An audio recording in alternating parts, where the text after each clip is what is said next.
17 del libro, Mutaciones y evolución. Bueno, una mutación es cualquier cambio en la información genética de la célula. Esa alteración puede afectar a los genes, a los cromosomas individualmente o al conjunto de ellos o cariotipo. Normalmente asociamos el concepto de mutación con la existencia de deficiencias. Incluso muchas de ellas pueden ser letales. A lo largo de la evolución no siempre ha sido así. De hecho, las mutaciones, como veremos a lo largo de la unidad, han sido una importante fuente de variabilidad genética y han generado combinaciones beneficiosas para las especies a lo largo de ese proceso evolutivo. Vamos a clasificar las mutaciones en función de distintos criterios.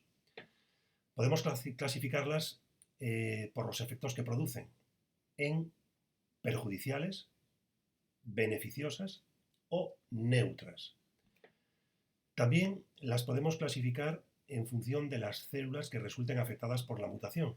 Así hablamos de mutaciones que afectan a las células somáticas, a las células corporales, o bien mutaciones que afectan a las células reproductoras o germinales. Una importante matización. Solamente van a ser transmitibles aquellas mutaciones que afecten a las células germinales, a los gametos. Las mutaciones que afectan a las células somáticas las padece el individuo, pero no las transmite a su descendencia. También podemos clasificarlas en función de su origen. ¿Cómo se producen? Pueden ser espontáneas, es decir, por una causa natural, por un error en las enzimas que se dedican a replicar el ADN, por ejemplo, o bien pueden ser provocadas o inducidas por algún agente que se denomina agente mutágeno. He dejado para el final el último criterio de clasificación, que es según el material que resulte afectado. Y es el criterio que vamos a utilizar en el desarrollo de la unidad. Hablamos entonces de mutaciones génicas. Afectan a un determinado gen. También se llaman puntuales. Mutaciones que afectan a los cromosomas. Aquí distinguimos dos tipos.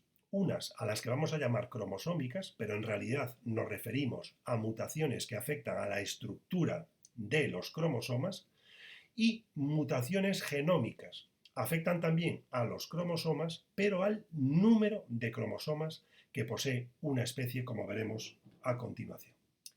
Empezamos por las mutaciones génicas. Hemos dicho que son mutaciones que alteran la secuencia de nucleóticos de un único gen. Por eso se les llama también puntuales. Tenemos dos tipos de mutaciones génicas. Las provocadas por sustituciones en la secuencia de nucleótidos o de bases, y las que suponen pérdida o inserción de nucleótidos en la secuencia del ADN. En este caso, en las sustituciones de bases, las mutaciones pueden llegar a ser silenciosas. Esto significa que no provocan efectos en el fenotipo del individuo. Veremos después la explicación a este fenómeno. Las pérdidas o inserciones de nucleótidos van a alterar la pauta de lectura de la información genética y, por lo tanto, sus efectos van a ser más graves o pueden ser más graves que las mutaciones por sustituciones de pares de bases. Veis que dentro de cada uno de estos tipos, a su vez, hay subtipos. En las sustituciones de bases tenemos dos tipos: las transiciones y las transversiones. Transiciones: sustituciones de una base de un tipo por otra del mismo tipo. Es decir, se sustituyen bases púricas por otra base púrica, o una base pirimidínica por otra pirimidínica. Mientras que las transversiones son sustituciones de una base de un tipo por otra base de otro tipo. Por ejemplo, una base púrica es sustituida por una pirimidínica o viceversa. En cuanto a la pérdida o inserción, muy fácil. Las pérdidas de nucleótidos se llaman deleciones. Se pierde algún nucleótido de la secuencia. Inserción: se incorpora o se adiciona un nucleótido algún nucleótido, puede ser más de uno, a la secuencia del ADN. Las mutaciones génicas se pueden provocar por diferentes causas. Pueden provocarse por errores en la lectura. Cuando las enzimas están duplicando el ADN, puede producirse un error en la lectura de la cadena que se está duplicando y la copia sale defectuosa. ¿Por qué se producen esos cambios en la lectura? Por modificaciones químicas en los nucleótidos. No vamos a entrar en detalles, pero pueden ser por cambios tautoméricos, cambios químicos en las bases, que alteran la complementariedad, la unión complementaria de las mismas, o por cambios de fase o de pauta de lectura durante la replicación del ADN. También se pueden producir lesiones fortuitas, alteraciones en la estructura de los nucleótidos que aparecen de forma natural. Pueden perder o ganar grupos químicos, despurinizaciones, desaminaciones y formación de dímeros de timina, que es aproximación, disminución de la distancia entre dos timinas consecutivas de la cadena de ADN. Esto es uno de los efectos mutágenos de la radiación ultravioleta que comentaremos más adelante.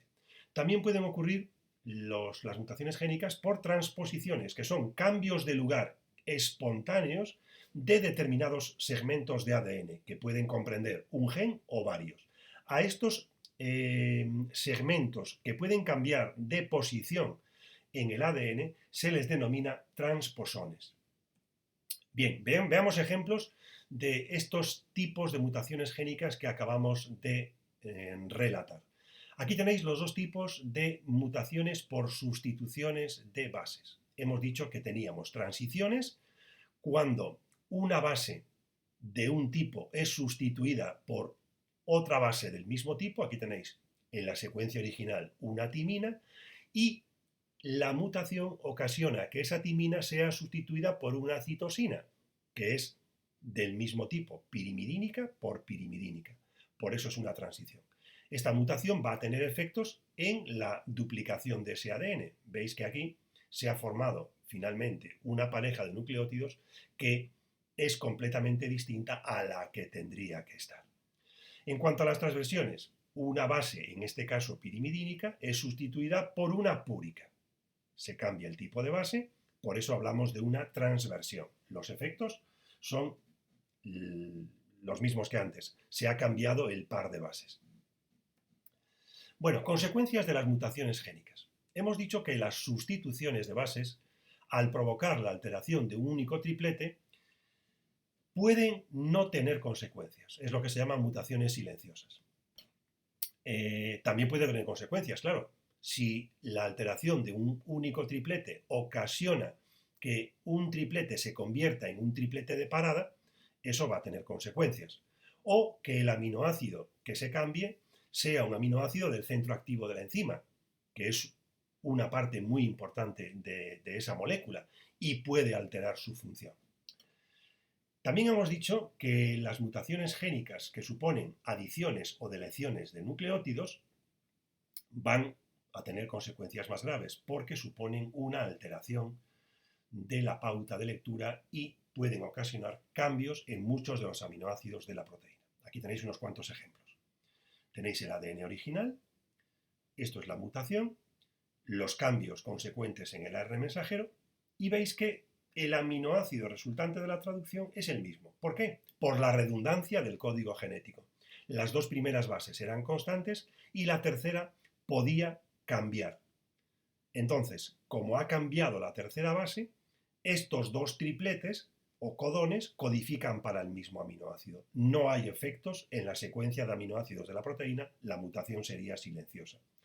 Aquí vuelve a haber una mutación, solamente cambia una base, pero ese único cambio ocasiona una modificación del aminoácido de la proteína. Se cambia la cisteína por el triptófano. Esto va a depender de la función que tenga, los efectos digo, van a depender de la función que tenga el aminoácido en la proteína. Si esto fuese un aminoácido del centro activo, la consecuencia podría ser grave. Si es un aminoácido estructural, la consecuencia puede ser menor. Y aquí una modificación puntual, pero muy grave. porque pasamos de un codón que codificaba para un aminoácido a otro codón, tras la mutación, que no codifica para ningún aminoácido, es un triplet stop. Eso interrumpe la síntesis de la proteína y sus efectos pueden ser incluso letales. Bien, aquí tenéis en estos dibujos lo mismo, el proceso normal, ADN, ARN y traducción, esto sería la secuencia del péptido normal, y al producirse una mutación, cómo cambiaría el codón y cambiaría el aminoácido. Esto sería otro ejemplo. Lo que pasa es que aquí se formaría a consecuencia de la mutación un triplete stop que interrumpiría a partir de ese punto la secuencia de aminoácidos. Esto sería una mutación grave. Bueno, alteraciones o corrimientos en el orden o la pauta de lectura. Aquí, a consecuencia de una adición, se incorpora un aminoácido que antes, perdón, un aminoácido, una base que antes no existía, y al aparecer este nuevo nucleótido o base en el ARN mensajero, se altera a partir de aquí toda la pauta de lectura. Todos los aminoácidos a continuación de este serían diferentes. La proteína sería completamente distinta, las consecuencias serían graves. Segundo tipo, mutaciones cromosómicas. A esas mutaciones, que le llamamos a secas cromosómicas, a veces se les llama mutaciones cromosómicas estructurales, pues afectan a la estructura, a la forma de los cromosomas.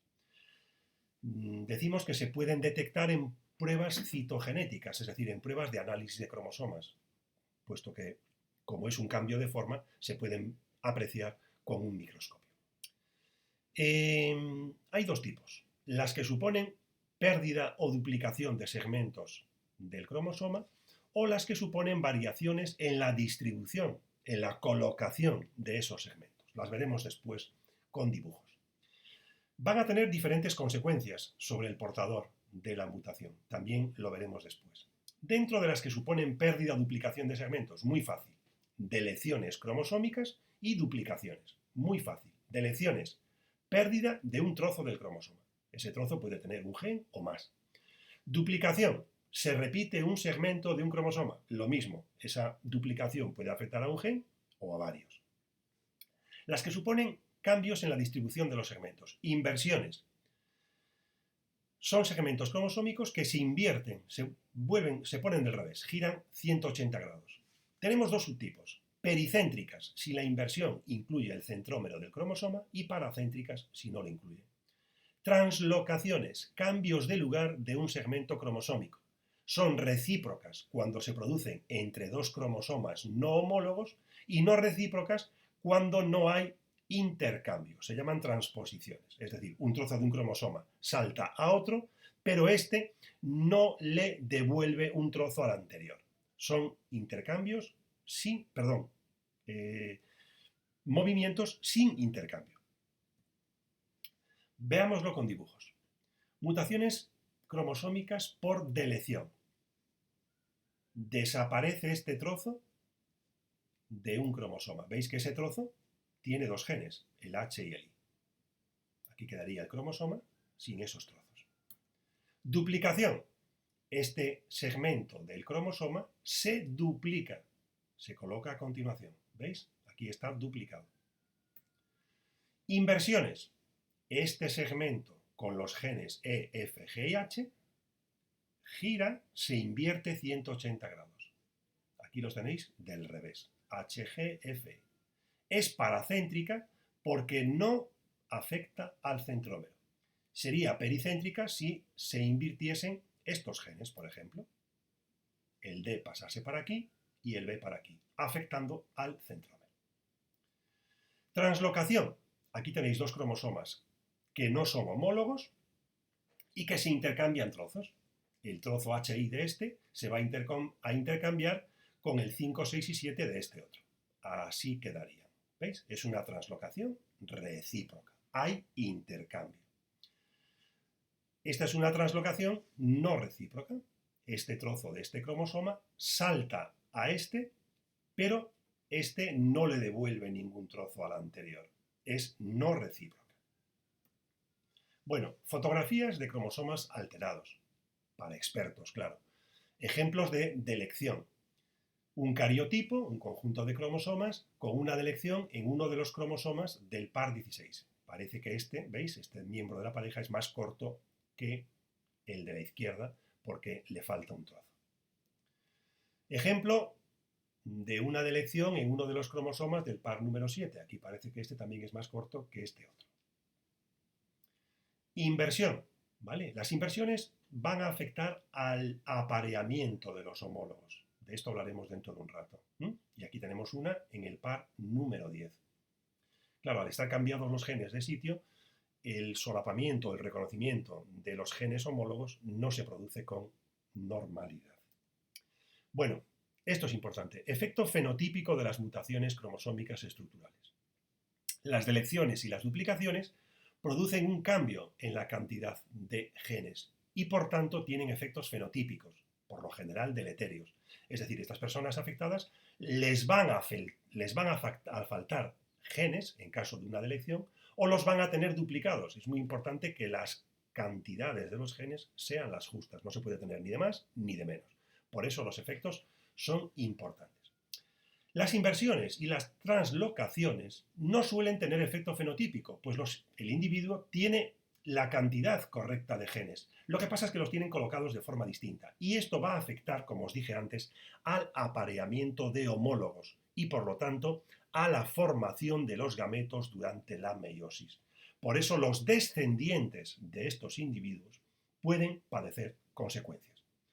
Un ejemplo de una mutación cromosómica estructural sería una delección en el cromosoma número 5 que provoca el llamado síndrome del chillido o grito del gato, caracterizado por estos signos que tenéis ahí. Tercer tipo, mutaciones genómicas. Afectan al número de cromosomas de una especie. También se les llama por eso mutaciones cromosómicas numéricas. Se suelen formar o originar por fallos durante la separación de los pares de homólogos en la meiosis. Y tenemos dos tipos. Euploidías, si afectan al número normal de dotaciones cromosómicas, fijaros en esto, afectan al número de cromosomas de una dotación completa de cromosomas. Mientras que las aneuploidías afectan al número de cromosomas dentro de cada dotación cromosómica. Es decir, podemos tener un cromosoma de más o uno de menos dentro de la dotación. Dentro de las euploidías, dos tipos, haploidía o monoploidía, existencia de un único cromosoma de cada par. Imaginaros un individuo diploide, tenemos los cromosomas por pares. Si padeciésemos una mutación por haploidía, tendríamos solamente un cromosoma de cada pareja. Evidentemente suelen ser mutaciones letales, estos individuos no son viables. También existen las poliploidías, que es tener más de los dos cromosomas que aparecen en una dotación completa. Es decir, en vez de tener dos juegos de cromosomas en un individuo diploide, uno del padre y otro de la madre, tendríamos 3, 4 o más. Estos individuos, evidentemente, tampoco son viables. Aunque hay especies que son triploides en estado natural. Hay muchos vegetales, por ejemplo, el plátano es una especie triploide, no es una mutación. Bueno, las aneuploidías afectan al número de cromosomas de una dotación. Podemos tener monosomías cuando nos falta un cromosoma de un determinado par, es decir, tenemos un cromosoma de menos. O trisomías, cuando tenemos un cromosoma de más. En la especie humana, en vez de tener 46, tendríamos 47. Vamos a verlos ahora en ejemplos. Imaginaros una euploidía. Aquí tendríamos un individuo de una especie con 8 cromosomas, que sería diploide, y este sería su configuración de cromosomas normal. Los cromosomas por pares. ¿Cómo afectaría una mutación a esta especie? Pues teniendo, en vez de parejas de cromosomas, tenemos tripletes. Pero este individuo tendría 3 dotaciones cromosómicas. sería triploide. Sería una mutación inviable. O tendría 4 dotaciones, también inviable. Bueno, os he dicho que las euploidías aparecen por errores en la separación de los cromosomas durante la meiosis. Aquí tendríais, por ejemplo, un óvulo con parejas de homólogos que en la primera división meiótica no se separan. Tendríamos una célula con todos los cromosomas y otra que no llevaría ninguno. Cuando ese óvulo con los cromosomas no separados se junte con un espermatozoide, el óvulo, que sería diploide, se juntaría con un espermatozoide haploide y tendríamos un individuo triploide, que en la especie humana y en el resto de las especies no serían viables porque esto es un desequilibrio cromosómico muy importante. Bueno, las aneuploidías, es decir, el tener un cromosoma de más o de menos, pueden afectar tanto a los autosomas como a los cromosomas sexuales. Por ejemplo, mutaciones que afectan a los autosomas, a los cromosomas no sexuales, el síndrome de Down, la trisomía del par 21. Estas personas, en vez de tener 2 cromosomas en el par 21, tienen 3. El síndrome de Edwards, trisomía en el par 18, el síndrome de Patau, trisomía del par 13, pero también pueden afectar a las parejas de cromosomas sexuales. Es decir, en los cromosomas sexuales podemos tener uno de más o uno de menos, dando lugar a estos síndromes que veis aquí. Esta persona con el síndrome de Klinefelter tendría 44 autosomas y en vez de tener un cromosoma X y uno Y, tendría 2X y uno Y, este tendría 3X, este 1X y 2Y y este solo un X. Aquí tenéis cariotipos de una trisomía en el par 21, 3 cromosomas en vez de 2. Aquí tendríamos otro ejemplo de trisomía, pero por otra causa. Aquí hay un cromosoma que tiene soldado otro, ¿de acuerdo? Para detectar las mutaciones cromosómicas podemos recurrir a una prueba durante el embarazo que se llama amniocentesis, que consiste en la extracción de líquido amniótico para comprobar si los cromosomas del futuro individuo tienen el aspecto normal y su número normal.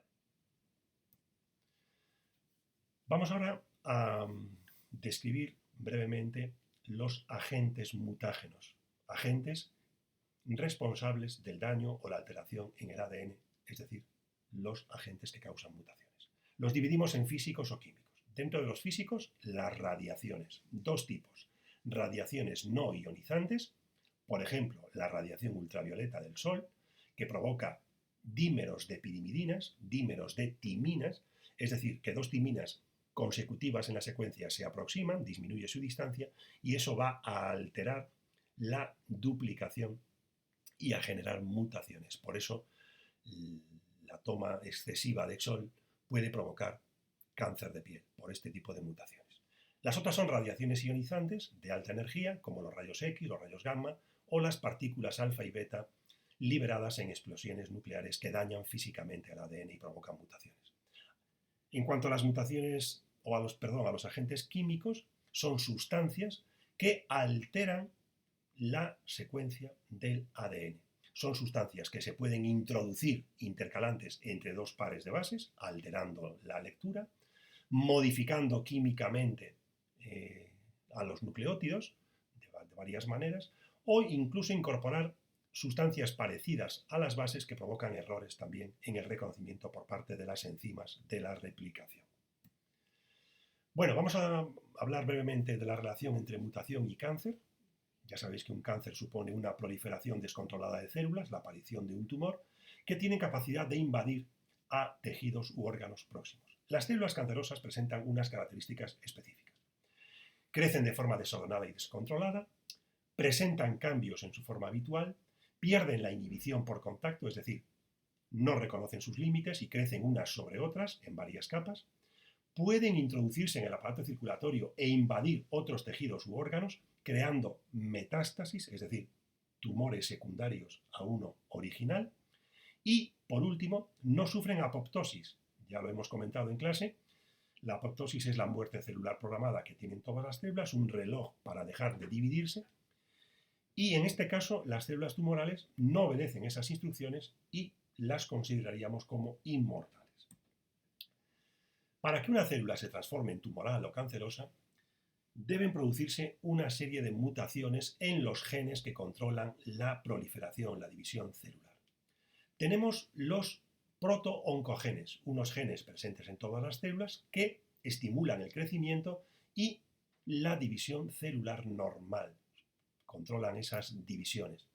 Cuando estos protooncogenes sufren una mutación, se convierten en oncogenes y dejan de controlar la proliferación normal de las células y éstas empiezan a multiplicarse sin control. Es decir, que los protooncogenes, por mutaciones, se convierten en oncogenes, que son los responsables de esa multiplicación descontrolada de una célula. También hay genes supresores de tumores, que existen en condiciones normales y su función es evitar el crecimiento celular incontrolado. Controlan que las divisiones celulares vayan a un ritmo normal. Si estos genes supresores de tumores resultan afectados por una mutación, dejan de cumplir esa función de control y aumenta la probabilidad de que las células empiecen a proliferar descontroladamente y por lo tanto que aparezca un cáncer.